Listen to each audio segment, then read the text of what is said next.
Hi, it's Paris from Epic Reviews of Tech Channel, and I'm going shopping this weekend for a Microsoft Surface Pro. Decided that my old laptop here, it's only about 3 years old, but it's getting a little long in the tooth. I'm going to see if the Surface Pro is going to do what I need to replace this system and to do all the things that I need to do with my computer on a daily basis. See if I can do it on the Surface Pro tablet. I've been thinking of doing this for a while, and I had anticipated buying the least expensive version of the Surface Pro, the one that has a 64 gigabyte drive and goes for $899. But then just a few days ago, Microsoft released the breakdown of how much free space there was going to be left on the drive after the operating system and other stuff they need to install on it.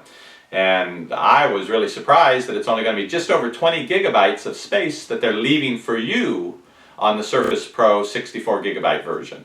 That's really not a lot of space. The first thing I planned to do was, when I got my Surface Pro, is to plug in my external DVD drive and load StarCraft. I want to see how it works on a tablet, how I can play that with touch, if it's going to be a mess, if it's going to be something new and interesting, if it's going to give me some advantage that I desperately need against my competitors.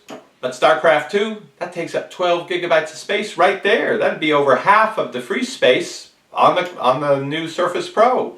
And then I wanted to put on Pinnacle Studio 16. I use that for digital video editing with all the transitions and effects. That's about 5 gigabytes. So now we're really cutting the space into a tiny little portion of what's left. And then there's, oh yeah, data that I might need to load on there as well. I'm going to need space for that. So obviously that 64 gigabyte version just wasn't going to work.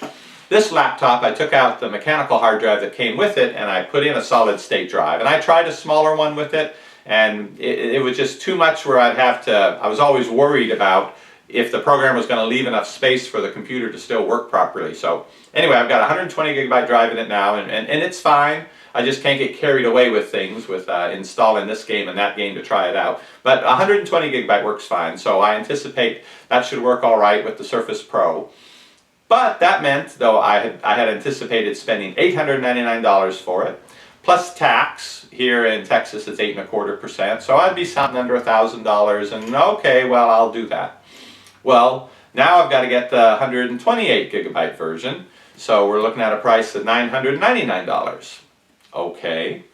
Then I'm going to need some kind of a cover for it. I'm not going to walk out with this big 10.5-inch diagonal piece of glass that I'm going to just stick under my arm and figure it'll be all right. No way I'm going to risk scratching that up. So I'm going to need some kind of a cover. And I know about these keyboard covers that they have from the commercials with everybody clicking and clacking and dancing around. So I decided to pick up one of those. They have two types. One, apparently it's just, there's no actual motion to the keys. It's touch sensitive, I guess. When you tap on it, it types. The other one, that's slightly more expensive, actually, the keys are actually mechanical keys, and they do move at least a little bit. And I don't want to type on the Surface. It doesn't give it all. I might as well be typing on the screen. So I decided I'm going to get the mechanical one, since I'm a touch typist. I'm sure I won't be able to type as fast as on a regular keyboard, but at least hopefully it'll be bearable. So now I'm looking at $129.99 for the keyboard. And of course there are lots of other things you could get. There's carrying cases, there's HDMI cable to hook it up to your TV so you can have it on a big screen. There's a micro SDXC memory that you can take, the little tiny SD cards that you can take and put in so you can have more storage space. Okay, I'm not going to get any of that stuff. Just what do I need to spend when I go into the Microsoft store on Saturday, and how much am I going to spend when I walk out? So I've got $999.99 for the Surface Pro, $129.99 for the cover. The tax is going to come in at $93.22, at least here in Texas. So let me show you what's going to be my out-of-door price here.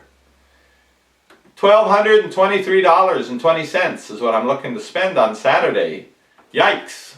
Back a decade ago, when computers were actually expensive, I would budget about $1,000 when it was time my old system got too slow and I was going to do a new build and buy everything fresh from the case, the motherboard, CPU, video card, hard drive memory, and the operating system. I'd figure about $1,000. More recently, that's of course dropped. This laptop that I got about 3 years ago, at the time it was actually a very nice laptop in terms of being fairly lightweight, having a 10-hour battery life, 14-inch screen, and with cutting corners, waiting for it to go on sale, getting a gift card if you buy it this particular week, all of that sort of stuff. I managed to get it for around $750. And that was certainly more than I needed to spend even then. You could buy a laptop even 3 years ago for $500 easily, but I wanted one that was lightweight because I got to carry it with me all day. I wanted one that had the long battery life, so I thought it was worth a little extra to get those features.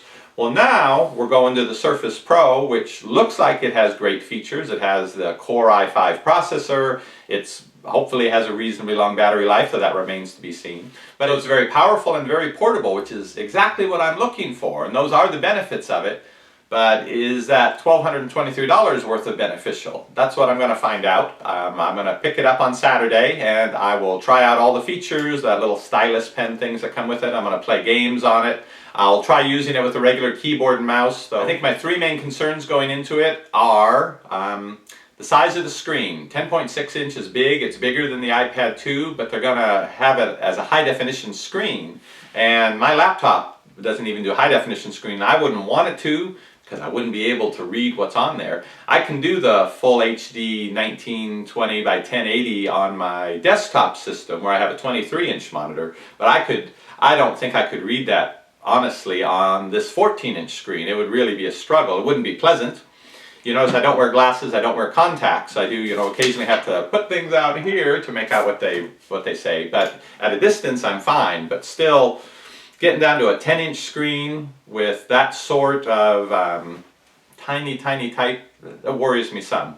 I may go check it out this week. Supposedly they have it in at our local Microsoft store, and so I can run over and see if that's going to be a deal breaker for me or not. But assuming it's not, the screen size, that's one of the key things that I'm concerned about and going to check out. Another is the battery life. I think the RT only comes in at about 8 hours battery life, which didn't even match what this laptop was when it's new. And we all know how the batteries are after the first year. Good luck to you. They just drop down. If you're lucky, you'll get the full rated battery life for about a year. And after that, I'd say it's down 20 to 30% a year after that. So after 3 years, I'm lucky if I'll get 2.5 hours out of this with the original battery. And lastly is the interface. Not just touching a screen. I mean, I've got a phone. I'm well familiar with touching and tapping and dragging and pinching and all of that. But I always hold my phone like this when I'm doing that. The idea with this Surface Pro is it's going to be up on a kickstand, and I'm going to have that tight cover laying down in front of it, which means I'm going to be working here. But then every time I need to move something on the screen, it's hand up and touch the screen and do the thing, and then back down here. And there's this thing I've heard of called Gorilla Arm, which is, I really like that term because you can imagine how your arm would feel after spending a fair amount of time having to hold it up, just like some big, bulky, heavy thing that doesn't even seem to be part of you. So is that going to happen with the screen as well, with the Surface Pro as well? If so, is a mouse going to be the solution to that? The advantage is that you have your hands right in here in front of the screen where you're working, and that's how you want to keep things.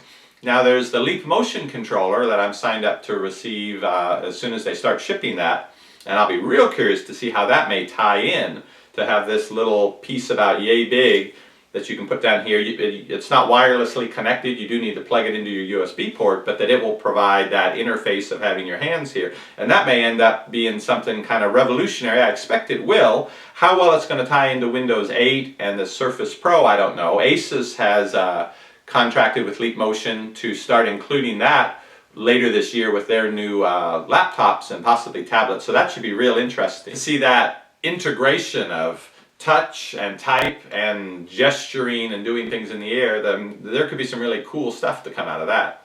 But let me not get too far ahead of myself. I've still got to go and come up with $1,200 to buy this first thing to get started on all this, but I'm going to do that, and I'll have it on Saturday. Going to try it out every which way, see what it's good for, what it's not so good for, and I'll report and do reviews on all of those. I read that the Surface RT had a return rate of 65%, and it was mostly from people who found that it just wasn't doing what they needed it to do. And I'm hoping that's not going to be the case with the Surface Pro. I'm hoping I'll have a very successful experience, be able to keep it, and that'll be my new cool toy as well as what I'm going to use primarily for work.